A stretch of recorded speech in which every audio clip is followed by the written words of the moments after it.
Of all the principles that constitute the science of speculation, none is more vital and none more universally neglected by the public than the art of managing losses.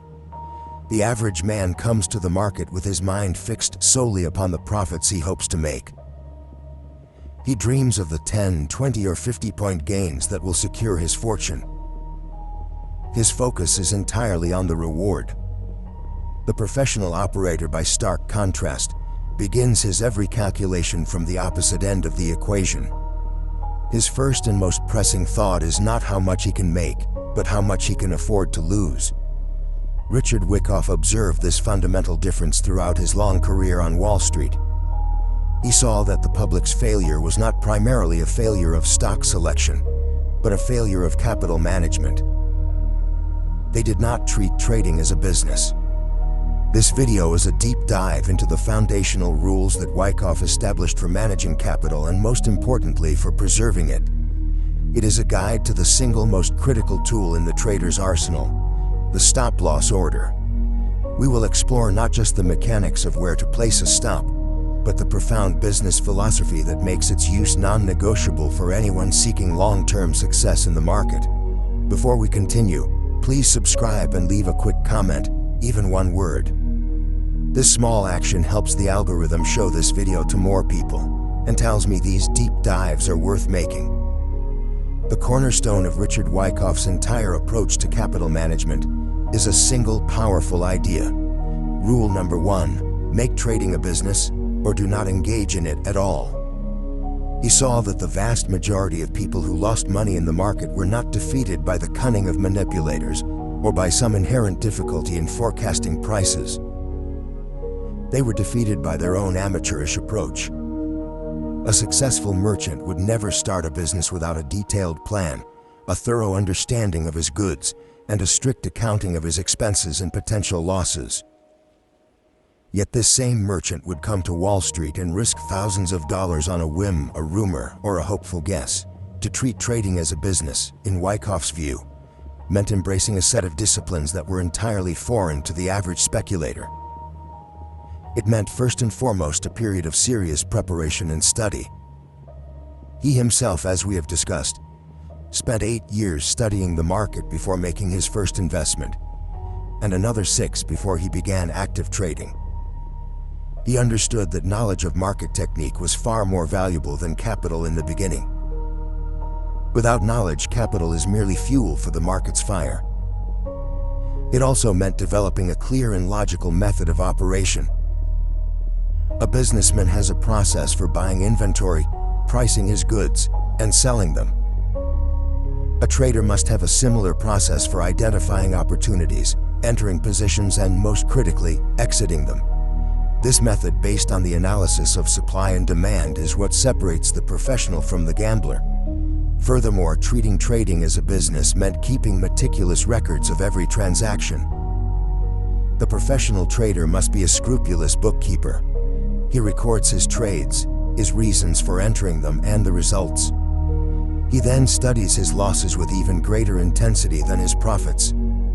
A loss, when properly analyzed, is not a failure. It is a lesson. It is tuition paid to the market for a piece of valuable education. The trader who does not learn from his mistakes is doomed to repeat them until his capital is exhausted. This constant process of self-examination and refinement is the hallmark of a true professional. From this central idea of trading as a business, all other rules of capital management naturally flow. The first and most destructive habit that a business-like approach must eliminate is the one Wyckoff saw as the primary cause of financial suicide on Wall Street. This is rule number 2. Never overtrade.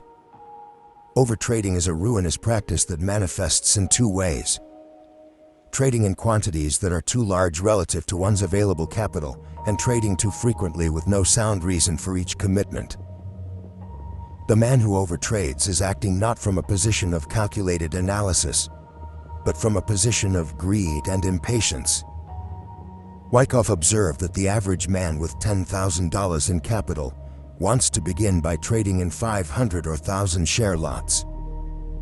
He wishes to start at the top, and inevitably, he works his way down. It is only a question of time before he is forced to trade in 100 share lots, and then in 10 share lots, as his capital is eaten away by losses that are too large for his account to sustain. The professional, Wyckoff noted, does the opposite. He begins with small commitments, testing his judgment and the market's temper. He increases his trading size only as his capital is built up out of profits. To overtrade is to place oneself in a state of constant financial and emotional vulnerability. A single unexpected move can cause a crippling loss, wiping out the gains of many successful trades and severely impairing one's ability to continue. It destroys mental poise. Fear becomes the dominant emotion. A trader who is risking too much on a single trade cannot think clearly. He will be swayed by every minor fluctuation. He will close out a profitable trade too soon out of fear of giving back a small gain, and he will hold on to a losing trade for too long out of a desperate hope that it will come back. Overtrading is the enemy of clear judgment, and clear judgment is the professional trader's most valuable asset. The correct approach, Wyckoff taught, is to trade in amounts that are small enough to ensure that the outcome of any single trade is of no great consequence. This allows the trader to remain calm, objective, and focused on the correct application of his method, rather than on the money involved. With the foundational principles of a business-like approach and the avoidance of overtrading in place, we arrive at the most critical, practical tool for financial survival. This is rule number 3. Always limit your risk. For Wyckoff, this was not a suggestion, it was an ironclad law. The active and unwavering limitation of risk, he believed, was the single greatest factor that separated the successful professional from the chronic loser. The mechanism for achieving this is the stop-loss order. The philosophy behind the stop-loss is simple but profound. It is the explicit recognition that you can and will be wrong. No matter how thorough your analysis or how strong your conviction, the market can always prove you wrong. The stop-loss is your predetermined plan for what you will do in that event. It is an insurance policy against a catastrophic loss. Wyckoff used the analogy of insuring a house against fire. A prudent man does not fail to insure his house because he does not expect it to burn down. He pays a small, known premium to protect himself from the devastating and unknown cost of a potential disaster. The risk on a trade, the distance to your stop-loss, is that small, known premium. To trade without a stop is to leave your entire financial house uninsured, vulnerable to the first unexpected fire. The public consistently reverses this logic. They take a small profit out of fear, but they hold a large loss with hope. The professional does the exact opposite. He must fear that his small loss may develop into a much bigger loss, and he must hope that his small profit may become a big profit. The stop-loss is the tool that institutionalizes this professional mindset. It is a mechanical and unemotional execution of a business decision made when the mind was clear and objective, before the trade was even entered. E.H. Harriman, the great railroad magnate whom Wyckoff studied, began his career as a floor trader and was known for his mastery of risk. He once said, "If you would be a successful trader in stocks, kill your losses." The stop-loss is the instrument with which this is done. One of the greatest obstacles for the novice trader is overcoming the psychological pain of having a stop-loss order triggered. It feels like a failure, a small but stinging defeat. Wyckoff taught that this perspective is entirely wrong. The successful execution of a stop-loss is not a failure. It is the successful execution of your risk management plan. It is a victory for your discipline. When a stop is hit, it simply means that your initial judgment about the stock's immediate direction was incorrect. The stop-loss has done its job perfectly. It has cut the loss short, preserved the vast majority of your capital, and allowed you to step aside with a clear mind, ready to analyze the market anew and wait for the next, better opportunity. The trader who moves his stop-loss order to accommodate a growing loss, hoping that the market will turn, has abandoned the realm of business and entered the realm of pure destructive gambling. He has replaced a logical plan with a desperate hope. And in the stock market, hope is a certain path to ruin. This leads directly to the final foundational rule of capital management, a principle that ties the concept of risk directly to the potential for reward. This is rule number 4. The anticipated profit must be at least 3 times the risk. This rule is not about predicting the future with certainty. It is about playing the probabilities in a way that ensures long-term profitability. It is a simple yet powerful business principle. Wyckoff understood that trading is a game of averages. No trader can be right every time. Losses are an inevitable and recurring part of the business. Therefore, for the business to be profitable, the average profit on the winning trades must be significantly larger than the average loss on the losing trades. The 3-to-1 reward-to-risk ratio is the minimum standard that makes this possible. Before entering any trade, the Wyckoff analyst must perform 2 calculations. First, he must determine his risk. This is done by identifying the logical point for his initial stop loss, a topic we will cover in great detail. The distance from his entry price to his stop loss price is his defined risk on the trade. Second, he must determine his potential reward.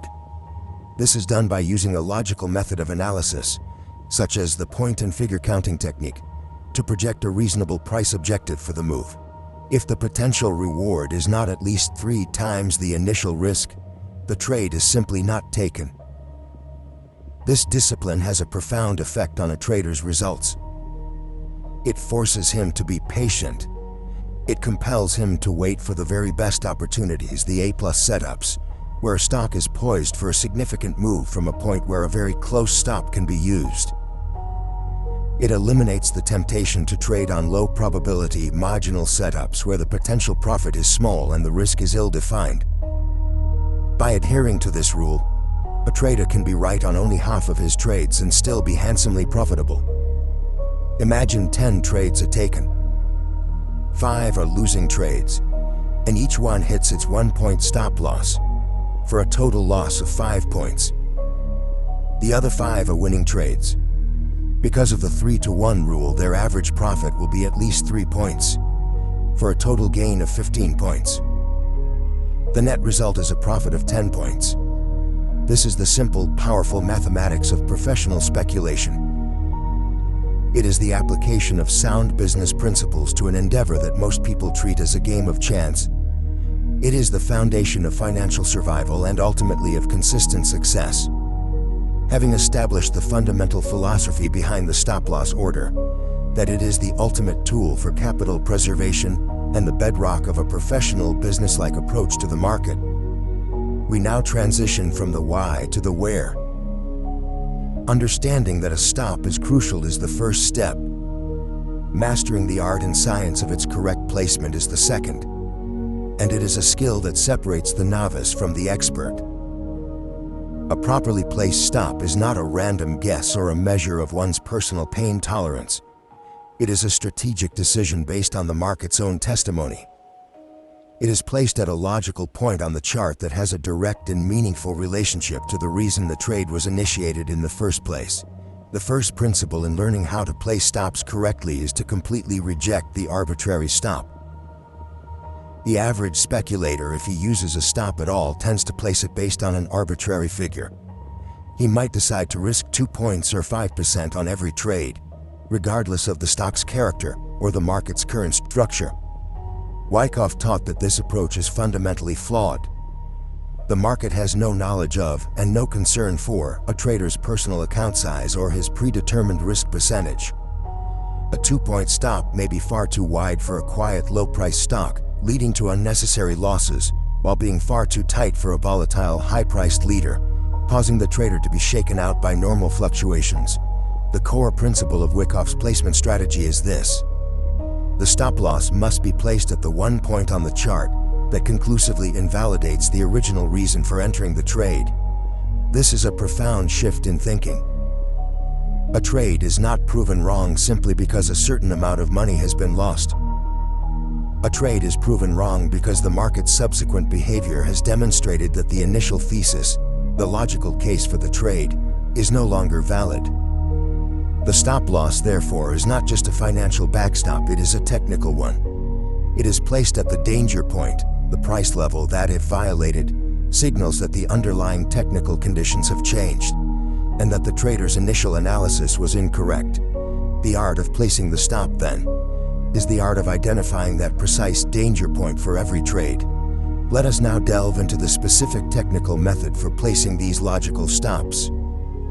We will first examine the rules for placing stops on long positions, which are trades initiated with the expectation of a price advance. In every case, the stop is placed just below a valid point of technical support. The definition of valid support changes depending on the context of the trade. We will begin with the most opportune moment to buy, at the end of a period of accumulation. One of the most powerful buying opportunities, as we have discussed, occurs after a spring or a shakeout.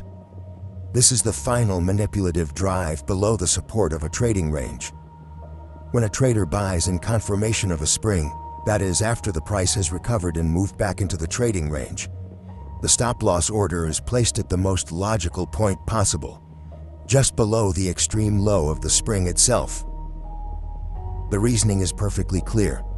The thesis for the trade is that the move below support was a false move, a bear trap, and that the composite man has now taken control. If this thesis is correct, the price should not return to that extreme low. A subsequent decline that violates the law of the spring would invalidate the entire thesis. It would indicate that the initial move was not a spring but was, in fact, genuine weakness, and the trader must immediately exit the position. Another excellent entry point is after a secondary test in the latter part of an accumulation range. A successful secondary test is a dip toward the low of the selling climax that occurs on significantly diminished volume, proving that supply is exhausted. When a trader buys after this confirmation, his stop is placed just below the low of that secondary test. The logic is the same. The trade is based on the evidence that selling pressure has disappeared. A move below the low of this successful test would contradict that evidence and thus invalidate the reason for the trade. The next scenario is buying on a breakout. After a stock completes its jump across the creek, moving out of its accumulation range, and then completes a successful backup to the edge of the creek, the trader has an excellent low-risk entry point. The stop loss is placed just below the low of this pullback, which is often the former resistance line of the trading range, now acting as new support. If the breakout is genuine, this new support level should hold. A failure of this level, with the price falling back into the old trading range, would be a strong indication that the breakout has failed, and the position must be closed. Finally, let us consider buying during an established uptrend. After the initial breakout, a healthy trend will proceed in a series of advances and reactions. Opportunities to enter a long position often occur during periods of reaccumulation or stepping stones, or at the conclusion of a normal healthy pullback. In these cases, the stop loss is placed just below the low of the most recent reaction. A healthy uptrend is defined by a series of higher highs and higher lows. A decline that violates the low of the previous reaction breaks this pattern and is the first sign that the trend may be ending. The stop placed at this level ensures that the trader exits the position as soon as the stock's bullish character comes into question. Now let us examine the rules for placing stops on short positions, which are trades initiated with the expectation of a price decline. The logic is the perfect mirror image of that for long positions. In every case, the stop is placed just above a valid point of technical resistance. The best opportunities to sell short occur at the end of a period of distribution. The most powerful of these is after an upthrust. An upthrust is the final manipulative move above the resistance of a trading range, designed to trap bulls at the top. When a trader sells short in confirmation of an upthrust, that is, after the price has failed to hold its gains and has fallen back into the trading range, the stop-loss order is placed just above the extreme high of the upthrust itself. The thesis for the short sale is that the breakout was false, and that heavy distribution occurred at that high. If the price were to subsequently rally and move above the high of the upthrust, this thesis would be proven wrong, and the short position must be immediately covered. Another excellent short selling opportunity comes after a secondary test of the high of a buying climax, especially if this test occurs on lower volume, indicating that buying demand is exhausted. When selling short after this sign of weakness, the stop is placed just above the high of this secondary test. The next scenario is selling on a breakdown. After a stock falls through the ice, breaking the support of its distribution range, it will often experience a feeble rally back to the underside of the old support line. This is the last point of supply, and it is an excellent low-risk point to initiate a short sale. The stop loss is placed just above the high of this rally, which is the old support level now acting as new resistance. If the breakdown is genuine, the price should not be able to reclaim its old trading range. A move back above this level would signal that the breakdown was false and the short position must be covered. Finally, when selling short during an established downtrend, the stop is placed just above the high of the most recent rally. A healthy downtrend is defined by a series of lower lows and lower highs. A rally that violates the high of the previous rally breaks this bearish pattern and is the first sign that the trend may be reversing. Placing the stop at this logical point ensures the trader exits his short position as soon as the stock's weak character is no longer in evidence. In every single one of these scenarios, for both long and short positions, the stop loss is placed not at an arbitrary price, but at a specific technical point that is directly linked to the logic of the trade. The final piece of this strategic puzzle is the integration of the stop loss placement with the potential profit of the trade. This brings us back to rule number 4.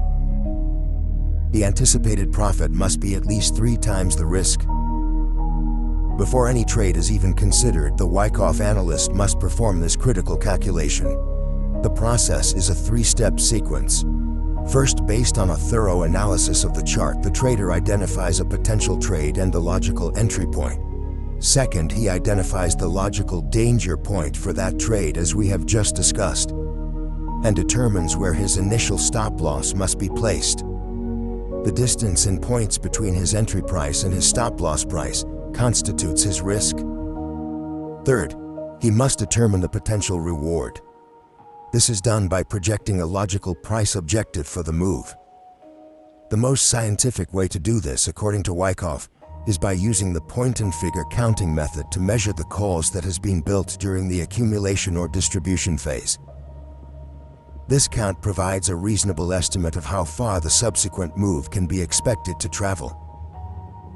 The distance in points between his entry price and this price objective constitutes his anticipated reward. Finally, he compares the two figures. If the anticipated reward is not at least 3 times the size of his defined risk, the trade must be passed over. It does not matter how promising the setup appears. If the risk/reward ratio is unfavorable, the professional trader moves on and waits for a better opportunity. This single discipline is the mathematical foundation of long-term trading success. It ensures that the profits from the winning trades will be large enough to overwhelm the small controlled losses from the losing trades. It frames the stop loss not as an afterthought, but as an integral and indispensable part of the trade selection process itself. It is the denominator in the all-important risk-to-reward equation that lies at the very heart of trading as a business. Once a trader has mastered the foundational principles of capital preservation and the art of placing a correct, logical initial stop loss, the nature of his work shifts. The initial phase is defensive. It is a discipline focused on survival and the prevention of catastrophic loss. But after a trade is initiated and begins to move in a favorable direction, the trader must transition from a defensive to an offensive mindset. His new objective is to manage the position in a way that maximizes the potential gain while systematically protecting the profits that have already accrued. This is a profound psychological challenge. The public's natural tendency is to snatch a small profit with nervous haste, driven by the fear that it will disappear. The professional, however, understands that the greatest profits come from riding a sustained trend for a substantial move. Richard Wyckoff's rules for managing a stop loss. are designed to instill this professional discipline. They provide a logical, unemotional framework for letting profits run, while ensuring that a significant portion of those profits is never given back to the market. The cornerstone of this profit protection strategy is the trailing stop loss. This is the mechanism by which a trader can patiently follow a trend for weeks or even months, surviving the inevitable normal reactions while systematically locking in gains. The method is logical and precise. In a healthy uptrend, which is defined by a series of higher highs and higher lows, the rule is as follows. After the stock makes a new high and then completes a normal, healthy reaction on diminished volume, the stop loss order should be moved up to a point just below the extreme low of that reaction. This process is then repeated for the duration of the trend. Each time the stock surges to a new high and successfully completes a subsequent pullback, the stop is trailed up behind it, placed just under the new higher level of support. The psychology and logic behind this technique are flawless. By placing the stop below the most recent reaction low, the trader gives the stock ample room to breathe. He is allowing for the normal, healthy pullbacks and consolidations that are a necessary part of any sustained advance. He is not choked out of his position by the meaningless minor fluctuations. At the same time, this method forces the market to prove that the trend is definitively over. For a healthy uptrend to be broken, the stock must by definition violate the low of the previous reaction. By placing his stop at that precise technical point, the trader ensures that he will be automatically exited from his position at the first logical sign that the trend's primary structure has been compromised. This removes the emotional turmoil and guesswork from the decision of when to take a profit. The trader does not have to wonder if a reaction is minor or major. His trailing stop makes the decision for him, based on the market's own action. A critical milestone in the management of any trade is the first move of the stop-loss order to the break-even point, after a trade has been entered and has moved favorably by a sufficient amount. The first objective is to move the stop to a price that covers the original entry price plus all commissions and taxes. This creates what is commonly known as a risk-free trade. The psychological benefit of this single action cannot be overstated. Once the initial capital is no longer at risk, the trader's mindset is liberated. He's no longer playing with his own hard-earned capital, but with the market's money. This clears his mind of the fear of loss and allows him to focus with much greater objectivity on the primary task at hand, managing his accumulating profit. This single step is a crucial part of transitioning from a defensive posture to an offensive one. As a profitable trend matures, the trader is faced with a strategic decision on how to ultimately exit the trade. Wyckoff acknowledged two primary methods. The first is a manual exit, where the trader closes the position himself and the chart shows a clear, logical sign that the advance is culminating.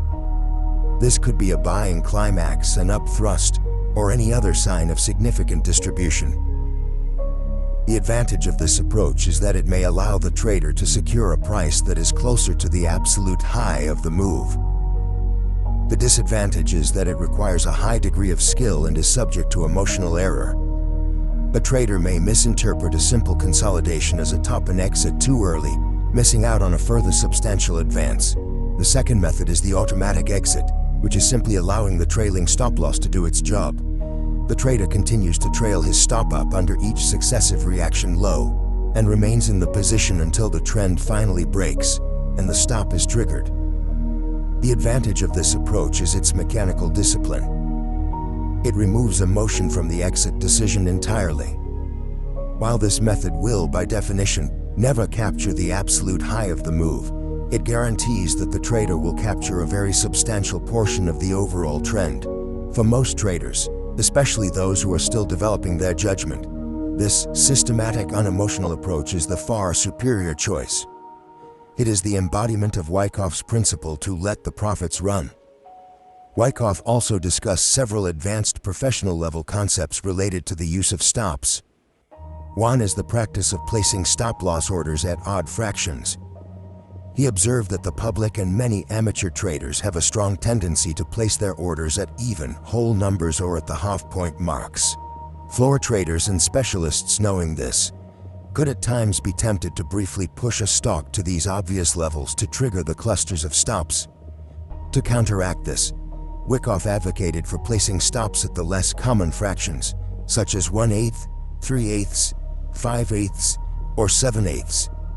Placing a stop at 62 and 7/8 instead of at 63 provides a small but meaningful buffer that can often prevent a position from being shaken out on a meaningless dip. He also warned of the dangers of using stops in thinly traded markets. In stocks with a small floating supply and a wide spread between the bid and asked prices, a stop order may not be executed cleanly. A stop placed at 70 could be executed at 69 or even 68 in a fast market, as the price gaps down between trades. For this reason, he strongly advised that traders, especially those who rely on close stops, should confine their operations to the active liquid market leaders where executions are swift and reliable. For the highly experienced operator, Wyckoff also described an advanced technique known as the double stop for reversing a position. For example, if a trader is long 100 shares of a stock at 61, and he determines that the critical support level is at 59 3/4, he might reason that a break of this level not only invalidates his long position, but is also a signal to initiate a new short position. In this case, he would place an order to sell 200 shares at 59 3/4 stop. If triggered, this single order would close out his 100 share long position and simultaneously put him short 100 shares, instantly reversing his stance in the market. This is a tool for the agile expert trader, but it illustrates the flexibility of mind that Wyckoff sought to cultivate. For those who wish to truly master the lessons discussed here, it is essential to study them from the source. Please take note of a unique new edition of Richard Wyckoff's masterpiece, How I Trade and Invest in Stocks and Bonds, by Max Davidson. It has been meticulously adapted for the modern trader, complete with explanations that make Wyckoff's timeless wisdom more accessible than ever. For anyone who wants to truly absorb the lessons we are discussing, this adapted edition is an indispensable part of your library. The link to this book is located in the description of this video. In conclusion, the stop-loss order in the hands of a Wyckoff analyst is far more than a simple safety net. It is a complete system for the professional management of capital and risk. The philosophy of the stop-loss instills the business-like mindset necessary for survival. The art of its initial placement, based on the logic of the chart, ensures that trades are only taken when the odds are heavily in the trader's favor. And the science of its management, through the disciplined use of the trailing stop, provides the mechanism for capturing the large trend-following profits that are the hallmark of all great operators. The mastery of this single tool, its philosophy, its placement, and its management, is the single most important step in the journey from being an amateur gambler to a professional market operator, one who can survive and thrive in the financial markets for the long term.